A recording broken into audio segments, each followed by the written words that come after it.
Nous avons vu comment nous utilisons la lettre grand sigma pour désigner la somme d'une famille de complexes. Et bien exactement sur le même principe, nous allons utiliser la lettre grand pi pour dénoter le produit d'une famille de complexes. La définition est tout à fait similaire à celle d'une somme. Si nous avons une famille de complexes numérotée de 1 à n, z1 jusqu'à zn, alors le produit de tous ces complexes est noté grand pi pour i allant de 1 à n des zi. C'est donc, bien entendu, le produit z1 fois z2, etc. jusqu'à zn, si nous l'écrivons avec des petits points, ce qui à nouveau n'est pas conseillé.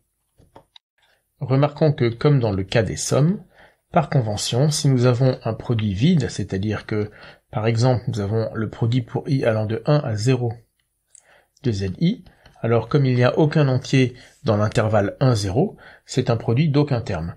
Par définition, le produit d'aucun terme est égal au neutre pour la multiplication, c'est-à-dire 1. Dans le cas d'une somme, la somme était égale au neutre pour l'addition, c'est-à-dire 0. Le premier exemple relativement simple que nous pouvons donner, c'est aussi une définition, c'est la définition de la factorielle d'un entier naturel.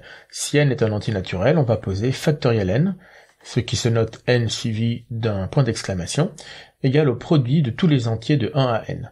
Alors nous remarquons que si n est nul, d'après la convention précédente, factoriel 0 est malgré tout égal à 1. Et par contre, si n est strictement positif, factoriel n est égal au produit de tous les entiers de 1 jusqu'à n. Alors il faut bien connaître par cœur les valeurs des premières factorielles. Vous aurez assez souvent à les utiliser. On les rencontre très souvent, essentiellement d'ailleurs, et beaucoup en analyse, dans les chapitres de développement limité. Alors il ne s'agit pas de les connaître jusqu'à l'infini évidemment, mais jusqu'à factoriel 6 disons, il est bon de les connaître par cœur. Autre exemple simple, nous avons vu dans la partie sur les sommes, à quoi était égale une somme de 1, eh bien nous pouvons nous poser la même question pour un produit de 1. Si nous effectuons le produit pour k allant de 1 à n de 1, eh bien cela est égal à 1 fois 1 fois 1, n fois. Donc cela est toujours égal à 1. Donc c'est un résultat qui est, même si le principe est le même, c'est un résultat qui est différent de celui des sommes, donc attention à ça. Par contre, nous ne pouvons plus faire de mise en facteur comme pour les sommes. Si nous prenons maintenant le produit pour k allant de 1 à n de 2, alors ce produit est égal à 2 fois 2 fois 2, etc. et tout ceci n fois. Il est donc égal à 2 puissance n. Attention, là encore, le résultat est assez différent de celui que nous avons avec les sommes. Malgré cela, beaucoup des opérations ou manipulations qui étaient valables pour les sommes vont le rester pour les produits. Par exemple, tout ce qui est décalage d'indices. Ainsi, le produit pour k allant de 1 à n des zk est aussi égal au produit pour k allant de 2 à n plus 1 des z indices k-1.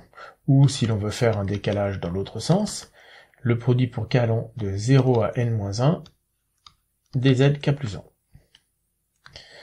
1. Les renversements d'indices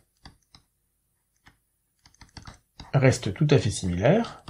Le produit pour k allant de 0 à n des zk est égal au produit pour k allant de 0 à n des z indices n-k, et pour la version qui commence à k égale 1, le produit pour k allant de 1 à n de zk est égal au produit pour k allant de 0 à n-1 des z indices n-k. Autre résultat tout à fait similaire,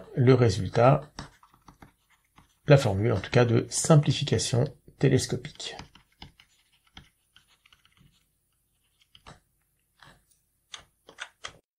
Ainsi, si nous avons le produit pour k allant de 1 jusqu'à n,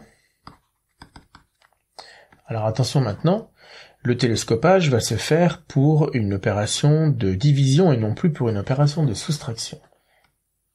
Donc nous faisons ici des quotients. Le produit du quotient de zk plus 1 sur zk, alors je vais écrire une étape pas rigoureuse mais qui permet de comprendre un peu les choses. Si je développe ce produit avec des petits points, j'obtiens zn plus 1 sur zn. Bon, j'aurais pu commencer à k égale 1, ça aurait été plus clair. Donc z2 sur z1, fois pour k égale 2, z3 sur z2, jusqu'à k égale n-1, Zn sur Zn-1, fois le dernier terme pour k égale n. Et nous remarquons donc que les produits se télescopent les uns avec les autres. Le Z3 va simplifier avec un terme que je n'ai pas écrit, Zn-1 également. Il nous reste donc Zn plus 1 sur Z1, formule tout à fait similaire à celle de la simplification télescopique pour une somme. Ici, dans la formule, nous avons deux termes, un avec un gros indice, l'autre avec le petit indice. À la fin, il nous reste le terme avec le gros indice pour la valeur de fin de la somme, pour la plus grande des deux valeurs, et le terme pour le petit indice qui reste avec la valeur de départ. La démonstration rigoureuse se fait par récurrence, je vous la laisse en exercice. C'est à peu près tout ce que nous allons dire sur les produits. Nous allons finir avec un dernier point auquel il faut faire bien attention. Nous avons tout à fait le droit de mélanger les symboles somme et les symboles produits, mais attention, on ne peut pas les permuter. Exemple tout simple, si je prends le produit pour k allant de 1 à 2, la somme, du produit pour L allant de 1 à 2 de 1, donc ce qu'il faut entendre comme ceci, c'est plus clair avec une parenthèse, alors ceci est égal à la somme pour k allant de 1 à 2, de 1, puisqu'un produit de 1, nous l'avons vu, est égal à 1. Et ainsi, cet objet est égal à 2. Si je permute le symbole somme et le symbole produit, alors cette fois-ci, il faut d'abord effectuer la somme et ensuite effectuer le produit. Nous avons donc le produit pour L allant de 1 à 2, de la somme entre parenthèses bleues, qui est égale à 2, puisque nous faisons 1 plus 1, et ce produit est égal à 4, puisqu'il s'agit de 2 fois 2, Et donc vous voyez qu'en ayant permuté ces deux symboles, j'obtiens des résultats totalement différents, donc attention, on ne peut pas permuter ces deux symboles.